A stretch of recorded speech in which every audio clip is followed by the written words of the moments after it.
Vamos orar? Em nome de Jesus. Alguém quer orar? Amém. Pode orar. Amado Deus, graças te damos, Senhor, por este momento, por estarmos aqui reunidos, Senhor, em teu nome.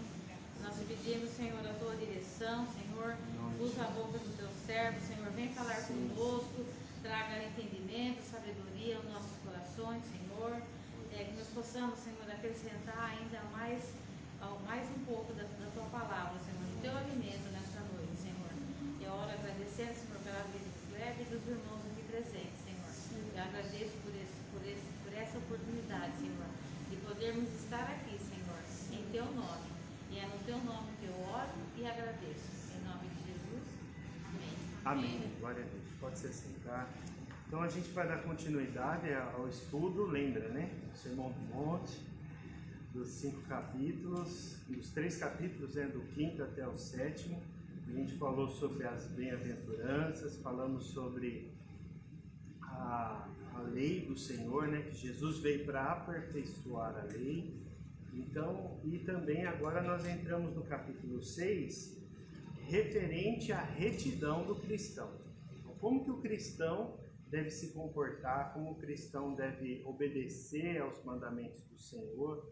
Então, esse é o assunto, né? Que nós vamos desde o versículo 1 do capítulo 6 até o versículo 18. Mateus capítulo 6, né? versículo de 1 a 18, é o assunto que nós estamos nas últimas semanas. Então nós dividimos esses 18 versículos em 3 partes. Isso, então a primeira parte é do versículo 1 até o 4, que fala das esmolas. A segunda parte sobre oração, do versículo 5 até o 15. Agora nós entramos sobre o jejum. Então esse é o assunto, né, dessa parte da retidão. Então os versículos 16 a 18 diz assim: E quando jejuares, não vos mostreis contristados como os hipócritas, porque desfiguram o rosto para que os homens pareçam que jejuem. Em verdade vos digo que já receberam o seu galardão. Porém tu, quando jejuardes, unge a cabeça e lava o rosto, para não parecerdes aos homens que jejuas, mas sim a teu Pai que está oculto. E teu Pai, que vê o que está em oculto, te recompensará. Amém? Então aqui ele fala a respeito de Jesus, dá essa continuidade, né, a respeito do jejum. Então a gente pensa sobre jejum hoje, as pessoas às vezes confundem, né, o que significa o jejum bíblico. Porque às vezes a pessoa vai falar assim: eu vou fazer um jejum, eu vou fazer um jejum de Coca-Cola, né? Eu vou fazer um jejum de chocolate. É umas coisas que pega a gente, né? Essas coisas são os prazeres na comida. E às vezes as outras pessoas também fazem jejum de algum vício, né? As pessoas que não são protestantes, não são evangélicas, por exemplo, fazem jejum de cerveja na quarentena, né? Conhece alguém assim? Nessa quarentena, depois tem as datas certas, até o carnaval, depois do carnaval, a quaresma, justamente. Então, nesse período de quaresma, as pessoas vão fazer, não, esse período eu não consumo bebida alcoólica. Faz a promessa, justamente. Então, tudo isso traz esse entendimento, né? De que essa abstenção de alguns prazeres. Só que, biblicamente falando, quando a gente pensa a respeito disso, do jejum, é a abstenção total de alimento, por um período ou por longos dias, né? Ou pelo dia inteiro. Aqui a crítica sempre está direcionada aos fariseus e os escribas, né? Que eram os doutores da lei, as pessoas que estavam para instruir o povo, né? Os discípulos, né? Dentro do judaísmo, os neófitos, né? Aquelas pessoas mais novas, os prosélitos. Então essas pessoas que eram novas na fé, elas tinham essa referência. Então quem que era referência naquela época? Eram os rabinos, os mestres, né, da lei, os doutores da lei. Então, no entanto, os fariseus e também os escribas. Só que eles tinham um hábito muito, assim, é errado. Então vamos voltar lá e ler o versículo 1 do capítulo 6. Olha só o que diz. Guardai-vos de fazer a vossa esmola diante dos homens, para serdes vistos por eles. Aliás, não tereis galardão junto de vosso Pai que está no céu. Então, desde as esmolas como as orações, eles faziam na intenção do quê? De aparecer. Então, a ideia era essa. Então, o influencer da época lá era os fariseus. Então, esse tipo de pessoa, esse tipo de liderança, que às vezes acaba diminuindo o seu propósito. Porque o propósito qual que é? Sempre, nas 3 partes aqui que nós estamos lendo, o que é? Fazer as coisas para que o Senhor veja, não é? Então, lá naquele tempo, quando Mateus estava escrevendo aqui esse texto do Sermão do Monte, aquilo que ele estava ouvindo ali, né? Que Jesus estava ensinando, está colocando aqui, que Jesus estava falando sobre esse tipo de jejum. E eles jejuavam 2 vezes por semana, mas no Antigo Testamento a gente não vê essa expressão de jejuar 2 vezes por semana. Entende? Eles faziam por quê? Porque eles queriam algo a mais. Ser mais conhecidos, serem mais espirituais do que os outros. Serem superiores. Entende? No Antigo Testamento, qual que era? Era o jejum de Yom Kippur, né? Aquela festa do perdão. Então, aquela festa do perdão tinha um período de jejum. Lembra? Então, essa festa é bíblica, né, do Antigo Testamento, e ela traz essa conotação para que a pessoa tenha essa tristeza. Então, não é algo assim prazeroso. É algo, um motivo de urgência, um motivo de emergência. Então, é algo assim que nós, como cristãos, precisamos fazer, mas baseado diante dessa direção.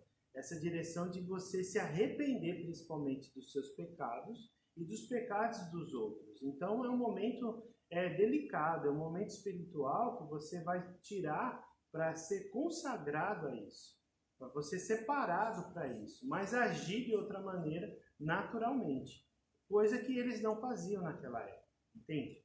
Então o versículo diz assim, e quando, mais uma vez, essa palavra aparece determinando o tempo disso que você vai fazer, ou disso quando isso acontecer. Então não tem como a gente congelar, né? Colocar numa caixinha essa ideia de colocar um tempo determinado para tudo, né? Então a gente às vezes não consegue, a gente sempre vai falhar em alguma coisa, né? É difícil, é importante essa disciplina, a disciplina da oferta, a disciplina da leitura bíblica, a disciplina da oração, a disciplina do jejum, são todas disciplinas que vai aumentar a sua conexão com Deus. O seu relacionamento com Deus vai ser mais saudável. No entanto, o que acontece? A gente não pode determinar um longo período. Por exemplo, às vezes para você conseguir fazer toda a sua carga de atividade diária, você precisa acordar mais cedo. Vamos imaginar que você entre 6 horas da manhã, aí você entra às 6 horas, mas naturalmente só para você ir trabalhar você tem que no mínimo uns 40 minutos, aí você tem que acordar mais cedo, senão não dá tempo, né, para você ajeitar as coisas, fazer o que você precisar para poder trabalhar. Aí você imagina que você precisa, eu quero ter 1 hora de oração e leitura bíblica antes de fazer tudo. Então você vai ter que acordar entre 4 e 4 e meia. Né? Então 4 horas. Às vezes as pessoas têm essa habilidade, né? E conseguem esse privilégio, não é nem habilidade, esse privilégio de dormir cedo. Então se a pessoa dormir lá umas 8 horas da noite, por exemplo, ela vai conseguir acordar 4 horas sem problema nenhum, 8, 9 horas. Mas para dormir esse horário, né, na nossa rotina hoje, é quase que impossível, né? Então, se você vai dormir 10 e meia, 11 horas ou até meia-noite, para você acordar 4 horas, por um período você consegue. Né? As pessoas conseguem durante uma semana, por exemplo. Agora, estipular isso como uma regra de fé para o resto da sua vida, às vezes você vai falhar. Entende? Então, no contexto aqui, Jesus ele quer dizer o quê? Essa palavrinha quando significa isso. Quando isso acontecer. Quando você separar esse tempo. Ninguém vai viver o resto do ano sempre jejuando. Né? Todo ano letivo, né? Jejum.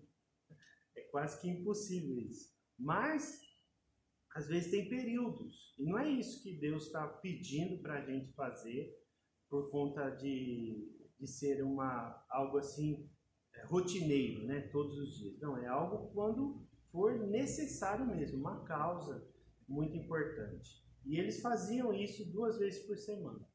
Então, esse primeiro versículo a gente entende dessa maneira. Bom, tudo bem até aí? Perguntas pode interromper. Porque desfiguram o rosto para que aos homens pareça que jejua. Então, além dessa aparência, eles querem o quê? Naquela época também, eles faziam o uso do óleo para ungir, né, a pele, ungir o cabelo, para não ressecar. Então você imagina, sem comer e sem beber água, a pele vai desidratar bastante. E naquela época não tinha um Avon, né, não tinha um Boticário, não tinha nada. Não era o óleo mesmo que passava na pele para poder dar essa hidratação, né? Isso, obrigado. Então essa hidratação que eles usavam naquela época. Mas quando as pessoas estavam fazendo uso, deixavam de fazer esse uso também para serem mais espirituais, né? Existe até aqueles exageros, por exemplo, hoje, né, nos nossos dias, que as pessoas chegam a dizer assim: não, eu nem vou escovar os dentes porque pode ser que a pasta entre lá dentro do meu organismo e aí eu vou quebrar o jejum. É umas coisas assim absurdas, mas existe pessoas que pensam e vivem dessa maneira. E não é isso que Deus pede, né? Então eles deixam também, naquela época, eles deixavam de usar esse óleo, esse ungento, para quê? Para aparecer mesmo que eles estavam desidratados, estavam ali cabisbaixos, tristes, para baixo mesmo. Bem deprê, né? Falar, coitado, olha, tá jejuando. Por isso... Ou andava ceboso, ou andava descascando. Então, olha só que situação, né? Então, eles estavam nesse cenário aí. E aí, Jesus, ele fala, porque desfiguram o rosto, então, e é essa ideia, né? Essa visão que eles tinham daquele tempo. Em verdade vos digo que já receberam o seu galardão.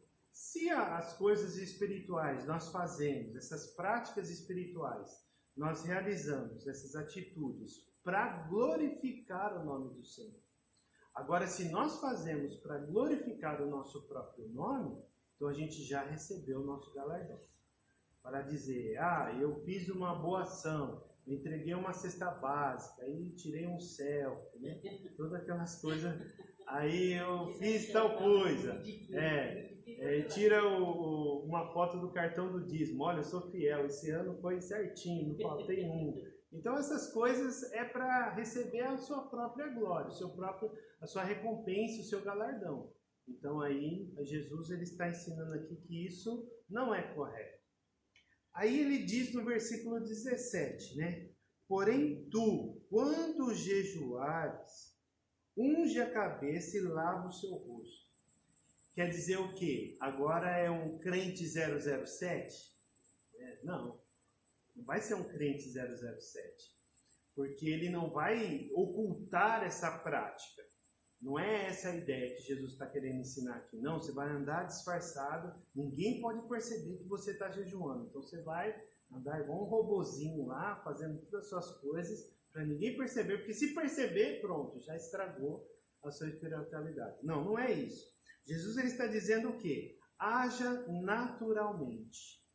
Entende? Haja naturalmente. Você tem esse hábito de passar o seu creme, de lavar o rosto de manhã, de pentear o cabelo, né? Então faça isso naturalmente. Então essa é a ideia.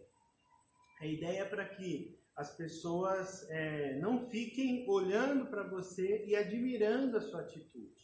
Né? Admirando, como nós vimos, não entregar a oferta, né? com a mão direita, com a mão esquerda, sempre com uma, né? Uma só das mãos, como a gente viu aqui.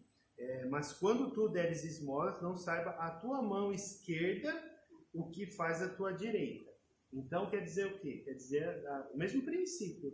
Não é para ficar divulgando aquilo que você está fazendo. Porque a ideia é para fazer o quê? Glorificar o nome do Senhor. E aí nós vimos também outro problema, a respeito, por exemplo, do jejum de Daniel. Vamos voltar aqui um pouco sobre o jejum de Daniel, né? Às vezes as pessoas confundem um pouco sobre o jejum de Daniel e viver uma vida saudável.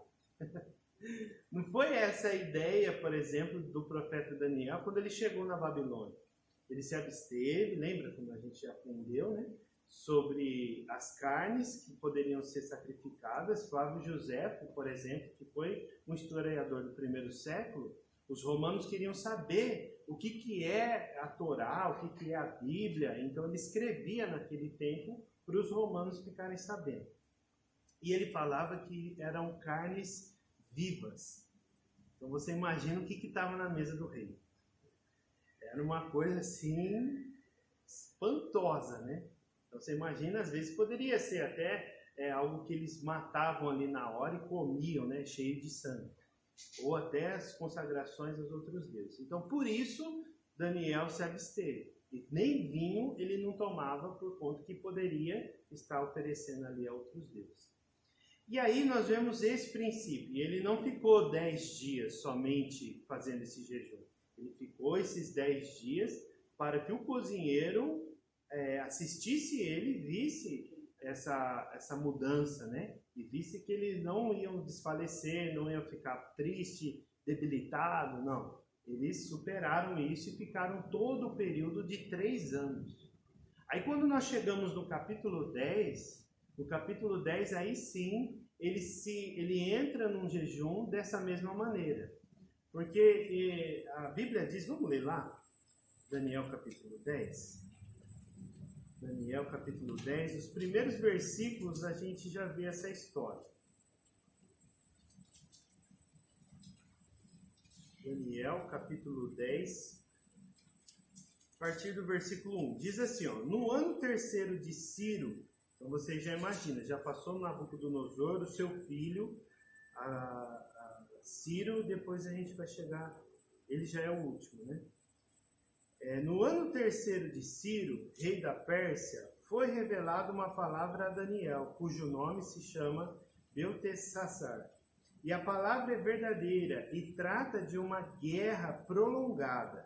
E ele estendeu essa palavra e teve entendimento da visão. Naqueles dias, eu, Daniel, estive triste. Lembra que o jejum é tristeza e arrependimento? Então aqui, estive triste por 3 semanas completas. Então no caso dá os 21 dias, certo? Manjar desejável não comi, nem carne nem vinho entraram na minha boca, nem me ungi com unguento, até que se cumprisse as 3 semanas. E no dia 24 do primeiro mês, eu estava à borda do reino do grande rio Idequel, e levantei os meus olhos e olhei e vi um homem vestido de linho e os seus olhos cingidos com ouro fino de ufaz. E aí ele diz aqui, né, todo esse relato. Então a nossa questão aqui é no versículo 3. Manjar desejável não comi, nem carne nem vinho entraram na minha boca, nem me ungi com unguento, até que se cumprisse as 3 semanas. E aí você vê Jesus falando, não, faça o óleo.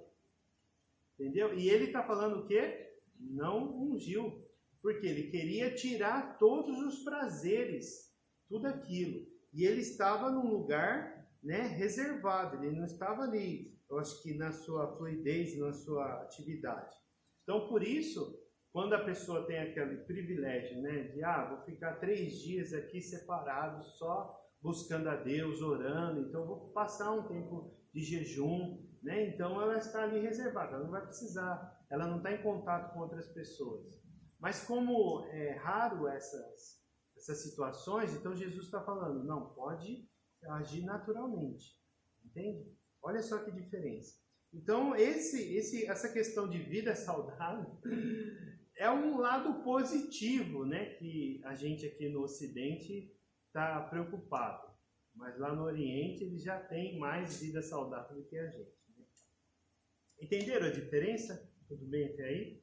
Então, no versículo 17, porém tu, quando jejuares, unge a cabeça e lava o rosto. Então, haja naturalmente. Para não perceberes aos homens que jejuas, mas sim a teu Pai que está oculto, em secreto, né? E teu Pai que vê o que está oculto te recompensará. Então, esse mesmo continua o mesmo princípio de exclusividade. Deus quer exclusividade. Deus ele quer algo assim discreto. Ele não quer algo pomposo. Ele não quer algo assim para que as pessoas admirem, porque senão a glória vai ficar dividida. Isaías 45:8 ele fala que ele não divide a glória dele com ninguém. Então, entende? Então a ideia qual que é? É para que haja o nome do Senhor glorificado. E aí eles sempre fazem, né, o jejum, os judeus daquele tempo, eles sempre faziam o jejum mediante uma recompensa. Eles queriam ganhar algo. Sempre era por causa de algum milagre, alguma questão financeira. Não é errado a gente fazer esse jejum, né, mas a ideia qual que é? É de arrependimento. Primeiro, né, ter essa contrição no coração, para que você possa se dedicar a buscar o Senhor, primeiro, para Ele te revelar, às vezes, alguma coisa que a gente está fazendo errado, né? E depois, sim, a gente orar por aquela situação. Não é errado você pedir, nesse sentido, uma barganha a Deus para, no bom sentido da palavra, se existe, né? No bom sentido, mas para um milagre. Por exemplo, uma pessoa está enferma e ela precisa de um milagre, ela precisa daquela cura. Então nós vamos jejuar, quer dizer o quê? Nós vamos tirar a distração, nós vamos orar, rogar ao Senhor para ter misericórdia daquela vida. E outras questões também que a Bíblia diz que são necessárias, são urgentes. Por exemplo, o caso da guerra, por exemplo, da Rússia e Ucrânia. É uma situação que nós devemos buscar ao Senhor, orar por eles, porque aquela igreja que está lá na Ucrânia, eles estão fazendo o quê? Louvando ao Senhor no meio daquela guerra, entende? Louvando ao Senhor, lá no meio do metrô, porque acho que deve ser subterrâneo lá eles estão reunindo como igreja e adorando ao Senhor no meio da guerra. Entende? Eles pensam assim, se Deus está permitindo a gente passar, a gente não vai retroceder. Os pastores estão pedindo oração, mas eles vão ficar lá, eles não vão sair. Então você imagina, quem tem dinheiro, quem tem recursos, né, os empresários estão tudo saindo do país, porque sabe que a situação está bem complicada, mas a igreja não. Então eles precisam ser igreja no meio da abundância e precisam ser igreja no meio da escassez. Entende? Então olha só. Agora, e se acontece aqui no Brasil? Como que a gente ia reagir? Então isso é para a gente refletir, né? Refletir de o que significa ser igreja. Então é essa a ideia aqui, né? Do texto. Entenderam? Tudo bem até aí? Então espero que esteja claro. Quero ler outro texto aqui, Isaías 58. Isaías 58 é o texto do jejum, né? Ele é bem direto nesse sentido. Isaías capítulo 58, versículo 3.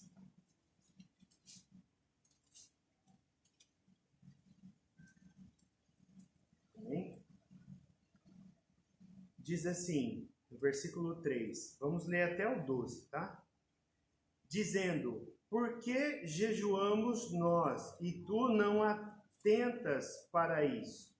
Então o povo reclamando, né, a Deus. Por que afligimos a nossa alma, se abstendo do alimento? e tu não o sabes. Eis que no dia em que jejuais, achais o vosso próprio contentamento, requereis todo o vosso trabalho. Eis que, para contendas e debates, jejuais, e para dardes punhadas impiamente, não julgueis como hoje, para fazer servir a vossa voz no alto. Seria este o jejum, olha só, observe só o versículo 5. Seria este o jejum que eu escolheria, que o homem um dia aflija, né, a sua alma, que incline a cabeça como um junco e estenda debaixo de si pano de saco grosseiro e cinza? Então tudo está falando a respeito de aparência. Chamarias tu a isso jejum e dia aprazível ao Senhor?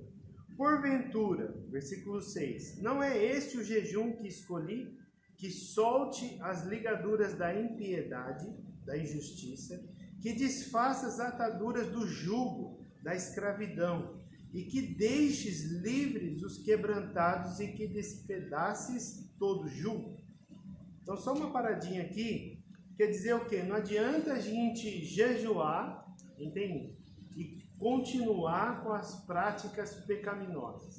O que é o pecado aqui que o profeta Isaías está trazendo luz a respeito do jejum? Ele está falando sobre os senhores que têm escravos, entende? Os senhores que têm escravos, os senhores que têm funcionários. Então eles estão colocando como? Colocando que está fazendo algo que eles estão praticando injustiça a esses funcionários, entende? Injustiça, eles estão colocando o quê? Colocando as ataduras, esse jugo, essa escravidão. E a ideia qual que é? A ideia é ao contrário, é ser misericordioso. Ser justo, né? Lógico, pode deixar de ser justo, ser honesto, mas ter essa misericórdia. Graças a Deus, assim, a gente não tem esses casos aqui na igreja. Mas a gente vê as pessoas ímpias, né? As pessoas que colocam lá funcionários no meio de vários lugares e trabalho escravo, né? E trabalho escravo.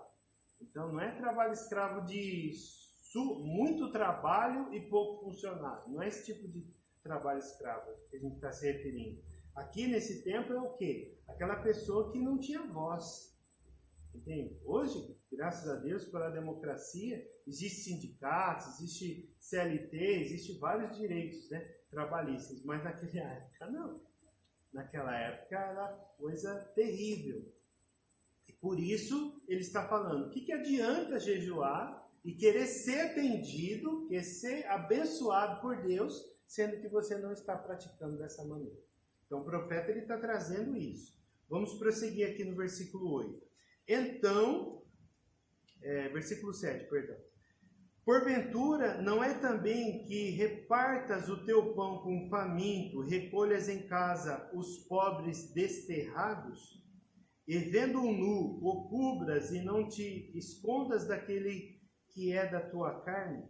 Então romperá a luz como a alva, e a tua cura apressadamente brotará. E a tua justiça irá diante da tua face, e a glória do Senhor será a tua retaguarda.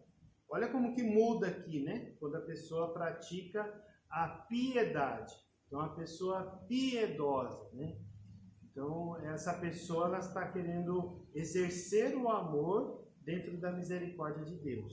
Então, repartindo o pão, dando roupa àquele que está sem roupa, né? E trazendo repartindo e não se escondendo. Lembra quando a gente falou a respeito de emprestar? Às vezes as pessoas davam as costas, né, e não queriam emprestar para ninguém por conta disso, olha só. E não te escondas daquele que te dá a tua carne. Então aquele que se apresenta para pedir emprestado. Então clamarás e o Senhor te responderás. Gritarás e ele dirá, eis-me aqui. Acontecerá isso se tirardes do meio de ti o jugo, o estender do dedo e o falar vaidades. E se abrires a tua alma ao faminto e fartares a alma aflita, Então a tua luz nascerá nas trevas, e a tua escuridão será como o meio-dia. E o Senhor te guiará continuamente e fartará a tua alma em lugares secos, e fortificará teus ossos, e serás como um jardim regado, como um manancial cujas águas nunca faltam. E os que de ti procederem edificarão os lugares antigamente assolados, e levantarás os fundamentos de geração em geração, e chamar-te-ão preparador das rupturas e restaurador de veredas para morar. Então, olha só que tremendo que é isso, né? Isso é maravilhoso. Você imagina quando nós praticamos aquilo que Deus está pedindo para que a gente pratique. Então, isso eu acredito que tenha até mais poder que o jejum. Propriamente dito, né? O jejum da abstenção de alimento por um período ou pelo dia inteiro. Entende? Então, aqui existe um equilíbrio, né? Um equilíbrio para que a gente faça isso de um modo excelente. Deixar de comer aquela pessoa que pode também não tem nenhuma restrição médica, né? Isso é bom observar porque às vezes as pessoas extrapolam, né, dentro dessa conduta aí. Para você ter uma ideia, um pastor que visitou a igreja da Coreia, tinha uma placa lá bem grande, não sei se eu já disse isso, tem uma placa bem grande lá na igreja de Seul, dizendo assim, é proibido fazer jejum mais de 40 dias. Existia pessoas que estavam morrendo. Então você vê o contraste, né?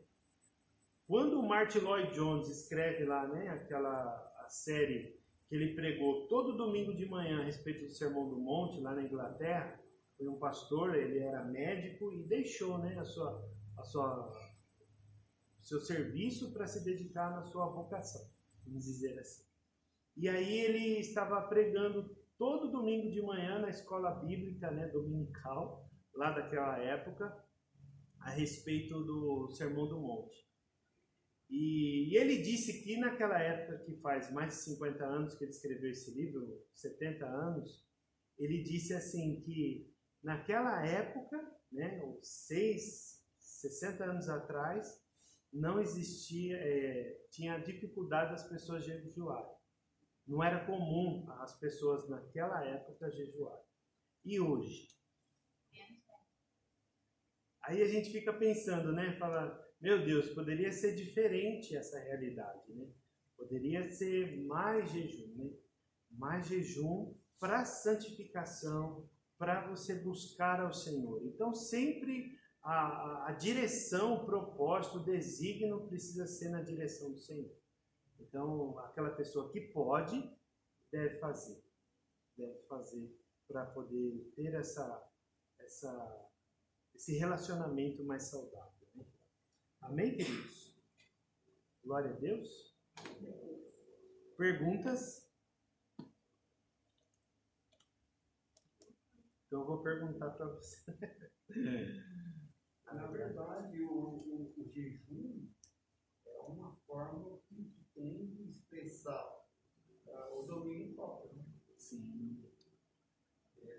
Porque quando jejum, você está matando as suas vontades. Né? Mortificando a carne. Mortificando a carne. Então, significa que além de firmar o propósito de Deus diante de uma decisão dessa, ela também traz sim o domínio que você tem sobre nada me domina. Eu tenho o domínio para ver o que eu quero para a minha vida, né? Para a minha santidade, para a minha intimidade com Deus. Né? Eu, para a verdade, tenho dificuldade. Eu tenho que eu faço mal. Já é outra situação. Eu faço mal. Eu já fiz refrigerante, essas coisas assim, né? Já fiz. Mas, assim, se é uma coisa, por exemplo, uma alimentação integral, por exemplo, eu faço um pouco de glicemia.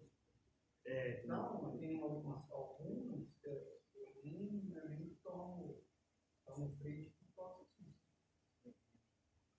interessante. Nesse caso aí o jejum de Daniel seria mais indicado, né? Não necessariamente os 21 dias, mas um tempo, né? Um tempo de consagração. Eu já fiz. Porque isso seria bom no sentido do quê? Que a pessoa sempre está se alimentando, mas não com as coisas desejáveis, né, na nossa alma. Não um pastel, né, de carne, nem a Coca-Cola, o sorvetinho depois. Então, esse desejo, né, da nossa alma. E é interessante isso que o Cláudio falou, por quê? Porque, às vezes, a gente tem isso com o pecado. Então, o pecado ele precisa ser odiado, né? Como a gente viu o irmão falando lá.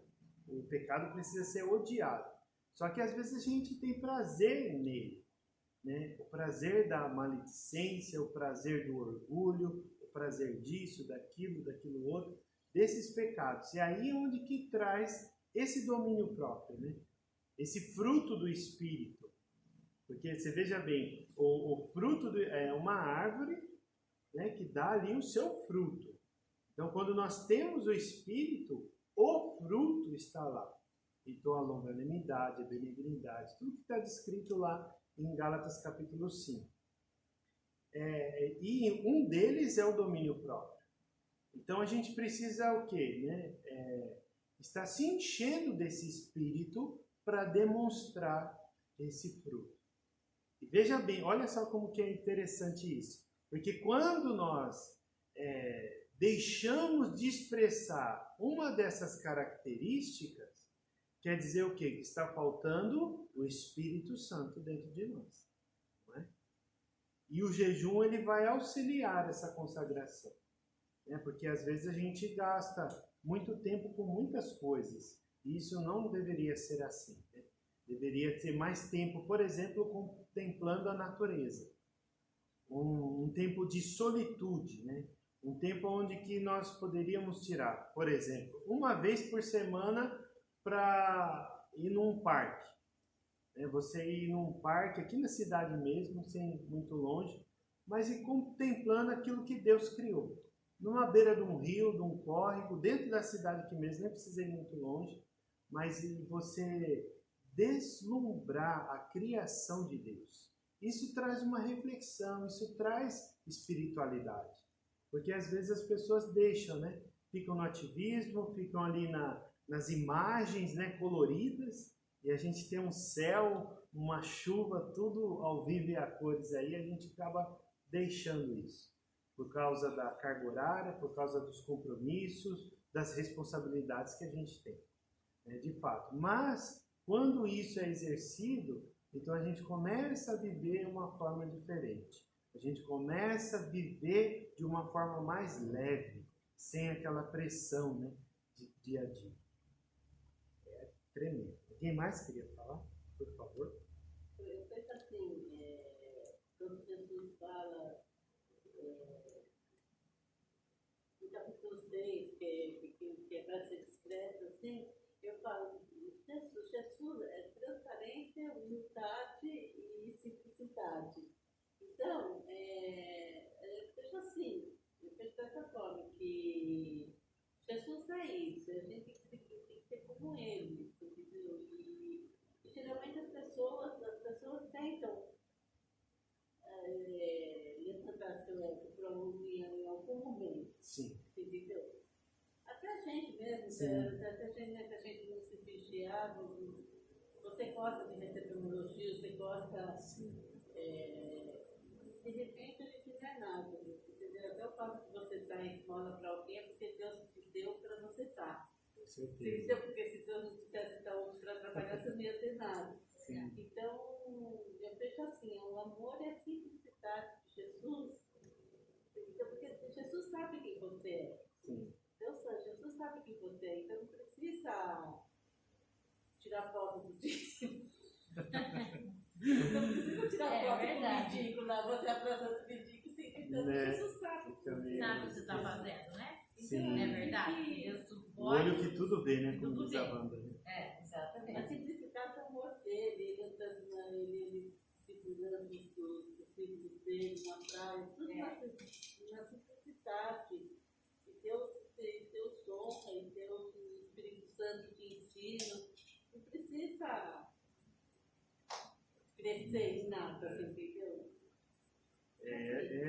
porque assim, a gente vê que as pessoas buscam recompensa. Não é errado você elogiar, você encorajar um irmão, mas a pessoa que está recebendo isso, ela não pode desejar isso. Essa é a diferença. Eu não vou pecar se eu elogiar, por exemplo, a Vilma. Eu não estou pecando. Agora, se outra pessoa queira receber esse elogio, aí o pecado é dela, porque ela já está recebendo a recompensa que ela está fazendo para Deus, né? Então, o galardão, a gente falou em uma outra aula que agora não me recordo, mas o galardão, a ideia não era nem receber agora nessa terra, era receber lá no céu. A ideia do galardão, né? A recompensa do Senhor. Então, nós precisamos o quê? Entender isso, que tudo que nós fazemos, nós temos fé, por isso que nós fazemos as obras. Né? Porque não tem como a gente fazer obra sem fé, como diz Tiago. Né? São pontos de vista diferentes entre Tiago e Paulo. Então, às vezes, eles estão divergindo, né? Um está falando uma coisa, o outro está falando outra. Não, na verdade, cada um está falando um ponto de vista para acrescentar. Então, quando a ideia é galardão, a ideia está falando do quê? De esperança, de recompensa celestial, de Deus, do Pai. Porque nós fazemos diretamente para o próximo, mas não é somente para o próximo, é para glorificar o nome do Senhor. Então, se as pessoas, glória a Deus por essa ação social, essa igreja é uma bênção porque arrecadou 100 cestas básicas e abençoou 100 famílias que realmente precisam. Glória a Deus. Glória a Deus. Glória a Deus por isso, por essa obra. Então a recompensa não porque aquela igreja X, Y, Z é melhor do que a outra. Não, mas ela está cumprindo o seu propósito, que é para glorificar a Deus. Muitas vezes a pessoa já chega já buscando, tentando ocupar o seu espaço de uma forma que ela venha se destacar. A pessoa já vem com essa visão. Aí eu vou lá porque lá eu vou pregar, eu vou lá porque eles vão dar oportunidade, eu vou lá porque eu vou ser um líder de célula, eu vou lá porque... Sim. Vou chegar lá e vou...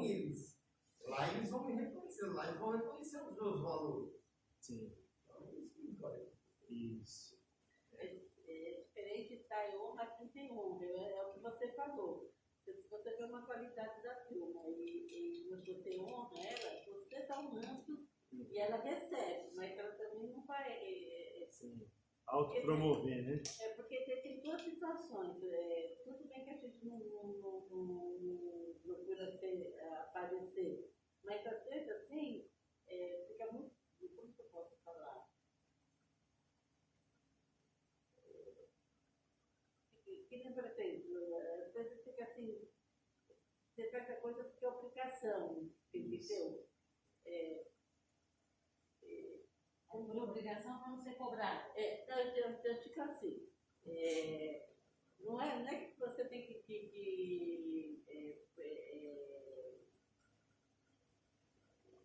deixa eu falar. Tipo assim, às vezes as pessoas fazem alguma coisa na igreja e ela não é reconhecida nunca. Não é que ela procure isso, entendeu? Mas como é para Deus, e de repente a pessoa faz um bom trabalho, a pessoa é uma boa professora, e nunca é reconhecida porque ela está fazendo para Deus. Então não é assim também. Eu acho que a pessoa tem que ter que ela está sendo importante no treino, entendeu? Isso. É dois contrastes, né? Dois contrastes.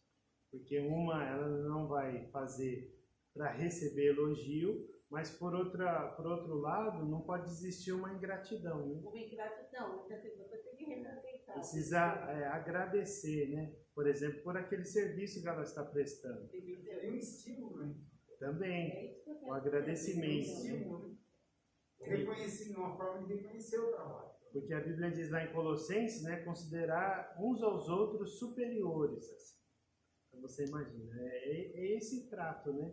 esse trato da igreja saudável, né? E a grande verdade é o seguinte, né? Qual ser humano que não gosta de receber um elogio? Sim.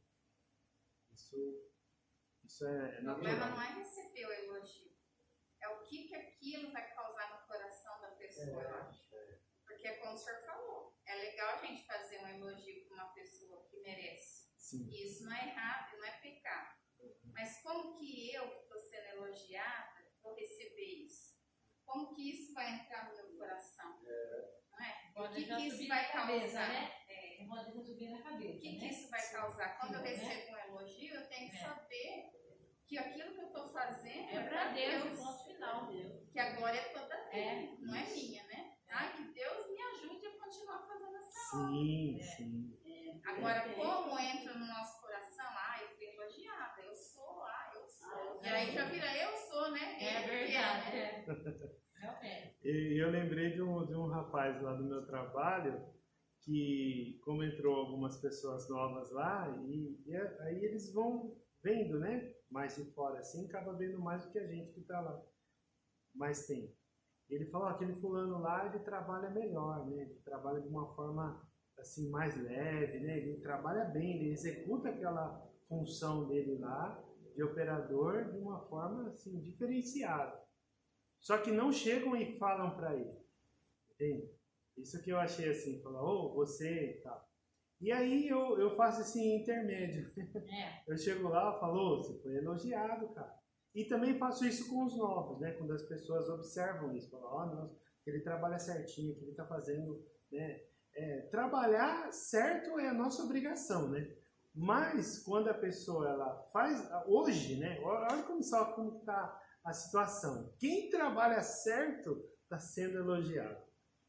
Então não era preciso isso, né? Era não, aquilo trabalhar certo é obrigação. Mas hoje a escassez disso, né?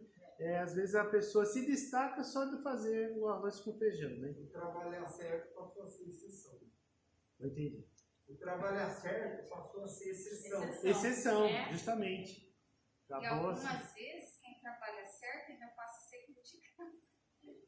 Porque você também tem o outro lado, né? Meu Deus, como que é isso? Né? Versão de famílias, né? Glória a Deus, então, queridos. Foi uma bênção. Para mim, eu já me senti abençoada aqui com vocês. Glória a Deus. Então, a gente está finalizando, né, essa parte aqui, dessa característica da retidão, né, e nós vamos ver outros princípios agora a partir do versículo 19, falando a respeito dos tesouros do céu, né, e a pureza, né, dos olhos, e todo o restante do capítulo aí até o versículo 34. Então nós vamos fracionar mais umas duas vezes, depois a gente entra no capítulo 7. E já vão pensando, vocês que estão frequentes, graças a Deus, qual será o tema quando a gente terminar aqui o Sermão do Monte, tá? Então, como vocês estão aqui, a prioridade de vocês. Se for pela Eliane, ela quer Apocalipse. Eu também. Ela é apaixonada. Também? Meu Deus! Ela é apaixonada pela Glória a Deus. Também. Então, vamos pensar, mas aí a gente vai pensar o que será. Apocalipse é algo que é um livro que você consegue mergulhar, né? Mais, né? Você quer saber, você quer... Tem muita figura de linguagem, né? E tem um contexto histórico, que por que eles estavam falando aquilo, né? O que significa para outro. Legal. Podemos fazer. Então eu preciso comprar mais livro.